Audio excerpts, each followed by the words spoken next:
Ruth, welcome back to my channel, Seamstressed Ruth. Sorry I've not been around for a little while. I've not been feeling very well. I'm still not 100% better, so what I thought I'd do is throughout this week, at any points where I'm feeling able, I'm just going to hop on and maybe record a little snippet and then tie all those together and hopefully be able to get a vlog out by the end of this week. That's the plan anyway. So what I thought I would show you today is what I have got ready to send off to Cobble, who's my grandson, for Christmas. So first of all, I made these bags. They're really simple, just a drawstring bag. I've used this is sort of curtain velvet fabric, and then you might recognise this fabric's actually some scraps left from my Liberty blouse. So I made one of these for all the boys. They're on the shelf up there in the corner. So my husband's got one, my two sons and Frank have all got one of those.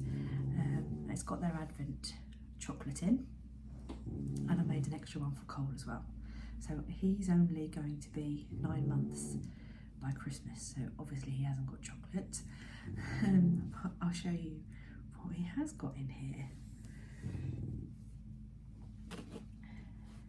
So I'm getting these ready to put in the post because I didn't know whether his mum and dad, my eldest son Harry, and his partner Courtney, I thought they might want to maybe let Cole wear his Christmas jumper in the run up to Christmas. So I'm getting them ready to send off now. I can't go and see them obviously because I'm not well, so I'm popping them in the post. But this is the first little item. So this is a Christmas jumper for him.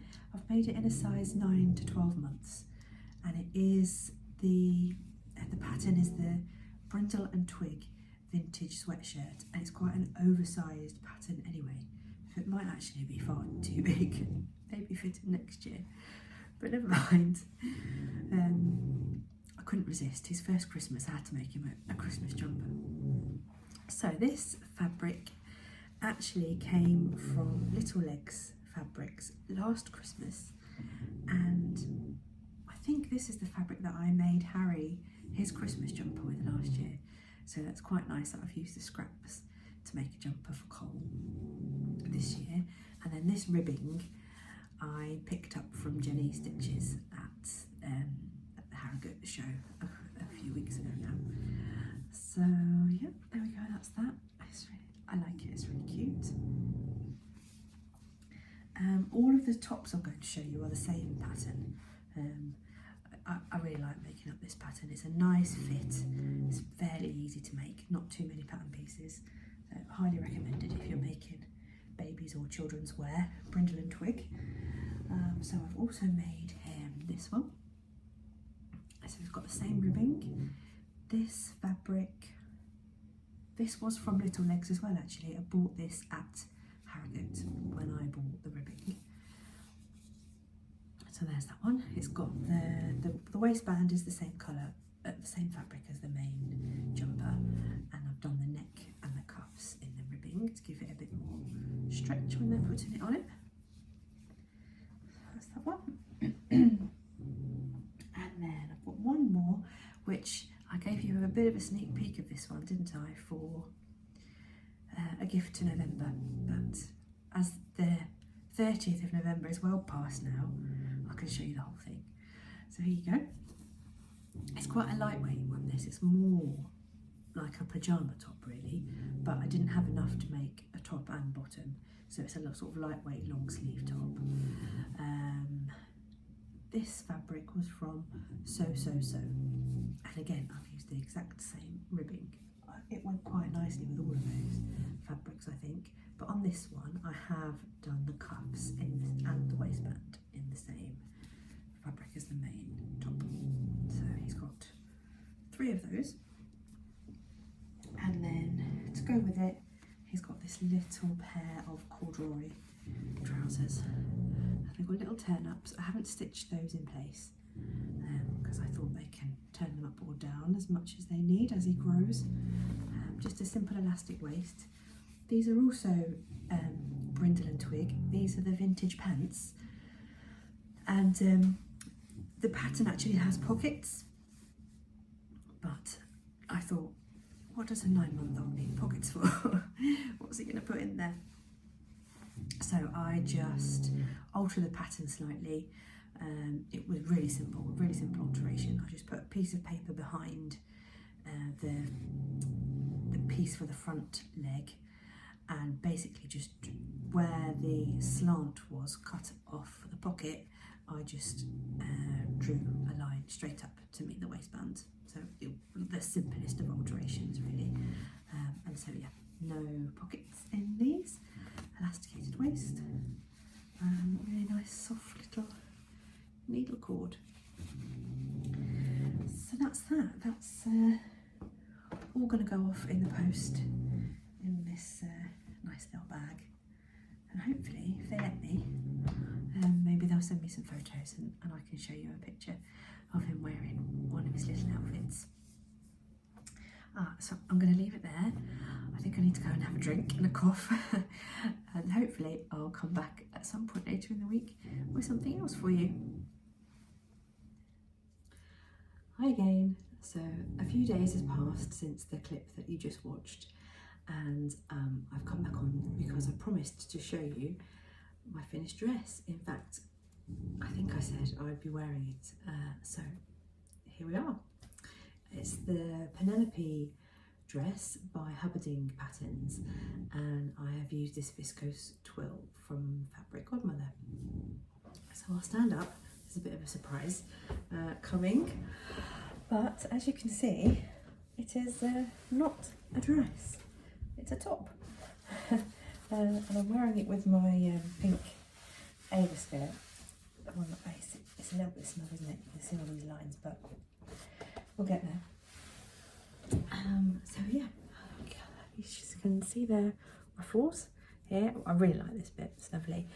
Now the reason it's a top and not a dress is because when I'd finished making the dress, I will put a picture in up here to show you, it was far too big for me really. It's sort of in the sense that there was a lot of fabric and I just felt a bit swamped.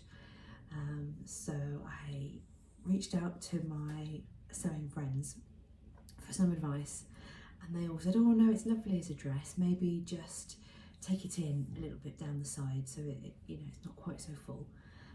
But in the meantime I thought, I'm just going to chop it off. So I chopped most of the bottom section off and hemmed it up by about 1.5 inches, turned it into a top, and I'm much happier. Now I think this will get a lot more wear because I can wear it with my skirts or with jeans, and yeah, much happier with this now. So I said I'd try and film a couple of bits for you so that I could tie it all together and have enough to release a vlog this week. So what I have done is, because I haven't been doing much sewing because I'm not very well, I have filmed a little tour of my sewing space, so that will come next. And then at the end I've also put on a little tutorial just showing you how I attach the tiny cuffs onto sweatshirts when I'm making really small children's clothes or baby clothes, because it's quite tricky. There are a couple of ways to do it, and you know, you probably know them already, that's great.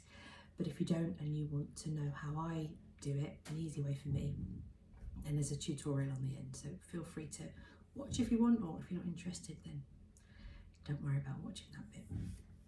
But as always, thank you very much for watching. If you've got this far, that's wonderful. If you've enjoyed my vlog, I would love it if you would give me a like, that would be fantastic. And have a lovely week, and I will see you again very soon. Bye.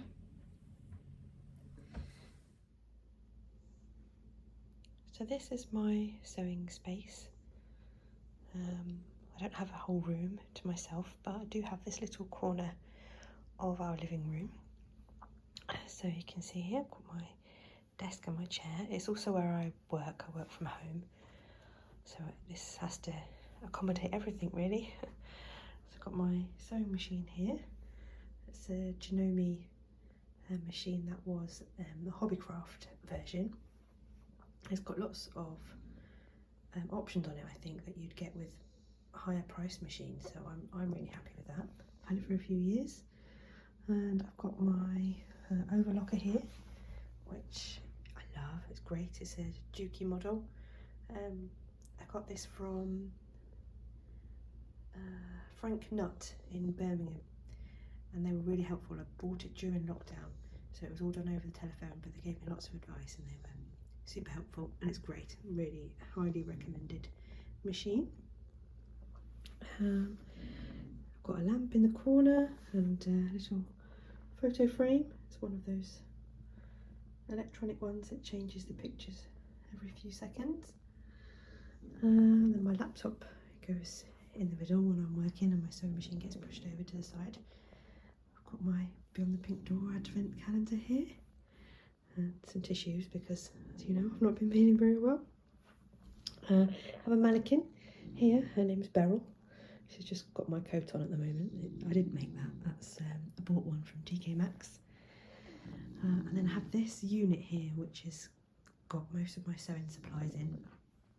So this first cupboard here, Frank's just asleep in front of the door. But in this first cupboard, I'll try and show you. Frank moves his bottom out of the way. Out of the way, Frank. Boop, boop. So here I've got all of my PDF patterns, but they're all stored in plastic envelopes. Got some tape, a stapler, and then some paper patterns at the bottom, and then some other bits down the side that I'm working on. So that's the first cupboard. And then I've got 3 drawers. Top drawer is sort of, yeah, really messy, but spare pins, clips. This has got all my different size sewing machine needles in, all sorts of stuff in here. Some dungaree things, some pins, cutting weights. Yeah, messy. Do you have a messy drawer? We've all got a messy drawer, haven't we? What's in this one? This is some fabric scraps at the back, and then pieces of cuffing and some jersey fabric that's to make some bits of coal. And then this is my little zippy pouch that has all the things in that I use the most often. So this is out when I'm sewing. And in the bottom drawer, watch your bum, Frank. Bip bip. Frank, bip bip. Thank you. So I've got a couple of bags here, a clear ruler, a small cutting mat, a tin with threads in, and a tin with buttons in. In here, it's a very, very old project. Gosh, it's probably 10 years old. It's a crochet blanket, and I haven't crocheted for a really long time, but I never actually finished it off. Maybe one day I'll get around to it. That's there. And then this cupboard, this is the most exciting one, I think, because this is where most of my fabric is stored. So this is mostly wintry stuff. I have got some bits upstairs that is a bit more summery. So I've got a couple of new purchases here. This is some really nice Liberty fabric that I bought from So Confident in Glasgow. I've got a bit of rib knit here that's from Abercarn's in Shrewsbury. My Lady McElroy fabric that I showed you on my last vlog. Yeah, and lots of other bits and bobs in there. This, my husband chose this. I'm going to make him a shirt, and well, that's been on my plans for probably since the summer. I haven't got around to it yet. I should probably do that soon. And then there's some other bits down in the bottom. Down here, this is some Minerva exclusive viscose fabric. Not entirely sure what to make with that. I've got a bit of remnant of some chambray there. And well, I've got actually, there's a really nice bit of fabric in here that I got from Jenny Stitches. It was a dead stock. Might have been Ted Baker. I can't quite remember. But it's a really nice twill fabric. I don't really know what to make with it. I think there's maybe 1.2 meters. So it's kind of not really enough for a pair of trousers. It's probably going to be a skirt, isn't it? Yeah, so that's all the fabric in there. And then up on the top here, I've got a few of these sort of files. I try to keep them tidy because this is the kind of divider between my space and the living room. So I don't want to get it too messy. So I've got a few bits and bobs in there. This sort of plastic container usually has the fabric in that I want to use next. So I've got a couple of things in here that I really would like to use soon. So they stay out so that I don't forget about them. I've also got these pyjamas cut out ready to make, and another one of the advent bags that I made for the boys. I made one for Cole as well. I'm just going to put all these Christmas bits in there. So that's that. This is the fabric godmother fabric. It's on the way. Most of the dress is constructed. The ruffle piece is made. It just needs to be attached to the rest of the dress. And then these are the sleeves. They need adding. And then I need a bag under here. One of my neighbours asked me to adjust a duvet cover for them, so none of us really like doing things like that, but I felt guilty, so I said yes. So that's it really, that's my little space.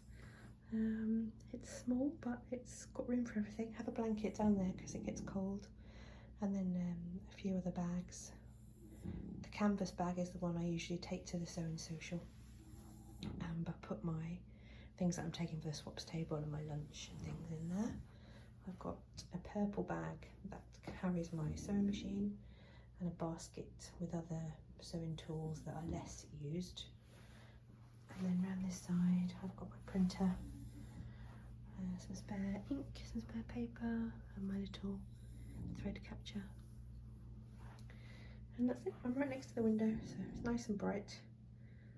I've got this sort of opaque film on the bottom half of the windows because I've got a very nice neighbour called Gerald.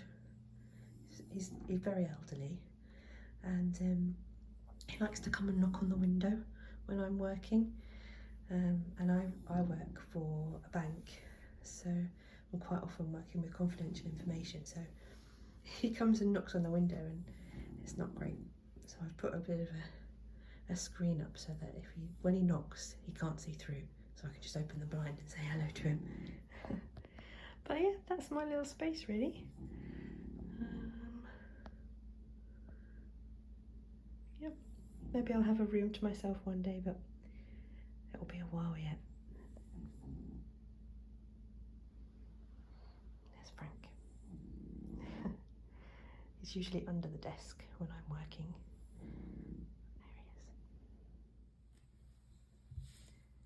I thought I'd just quickly show you how I attach the cuffs when I'm making very small baby garments.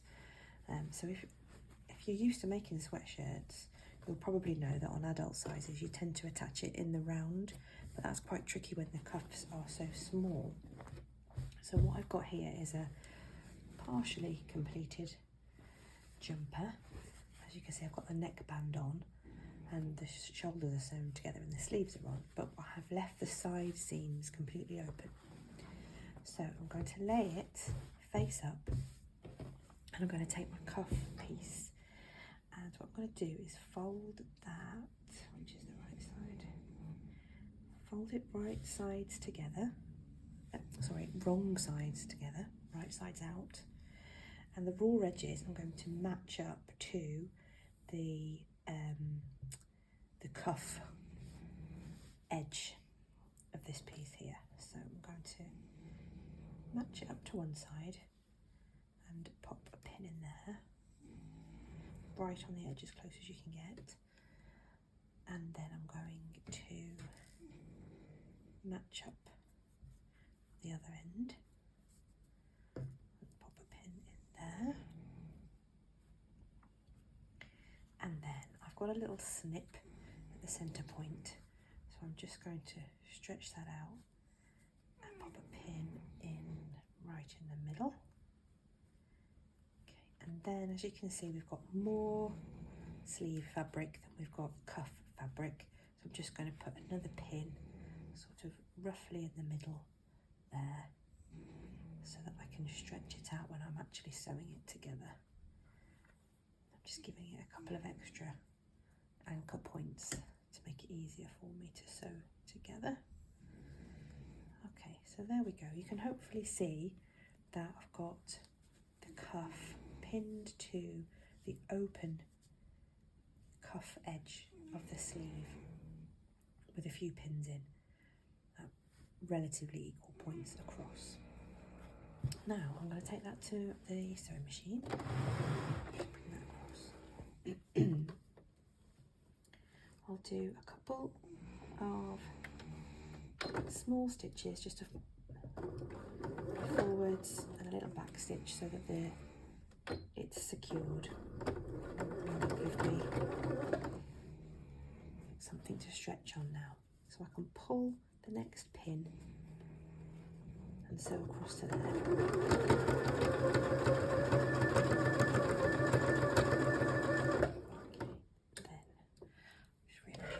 See that quite so well. Let me bring you in a bit.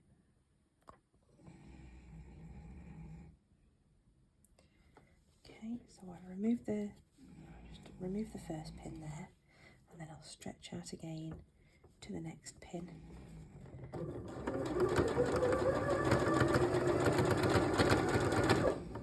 Take that pin out, and then just stretch out again.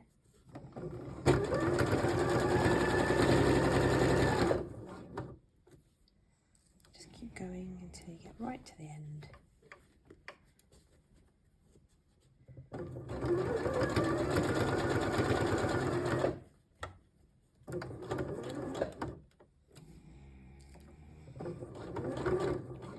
a bit of a back stitch at the end to secure it in place. So then what we have now is the cuff attached. If we stretch it out, we can see it's nice and neat. So we just need to finish the inside, and then I'll show you what we do next. So as you can see, I've finished the edges now of the cuff. So I've just overlocked those, give them a bit of a finger press to get it to sit flat.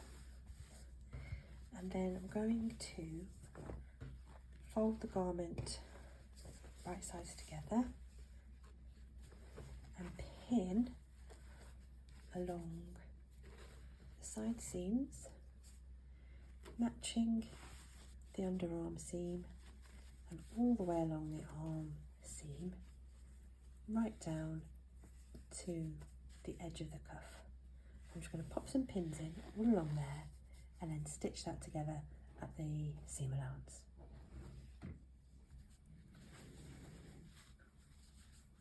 So as you can see, I've now sewn on the sewing machine right from the edge of the cuff all the way down along the arm seam, pivoted at the underarm and then down the side of the body to the bottom.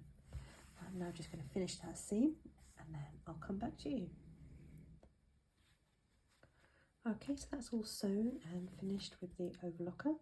I've now got a long tail here right at the edge of the cuff, and I have threaded through a hand sewing needle, and all I'm going to do is tuck this tail in through these loops here in the edge of the cuff, and then that'll give it a nice neat finish right on the end.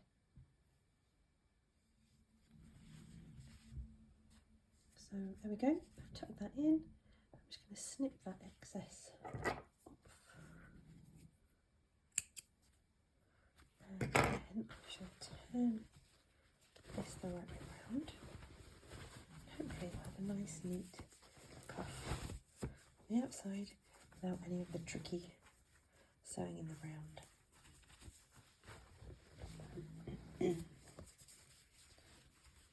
So there we go, here's our sleeve, nice neat cuff on the end. There we go, it's matched up nicely and it's finished nicely on the inside. We haven't got any bits poking out. Once we've given that a press, we're good to go. I'm going to finish the other one and then I'll show you the finished sweatshirt.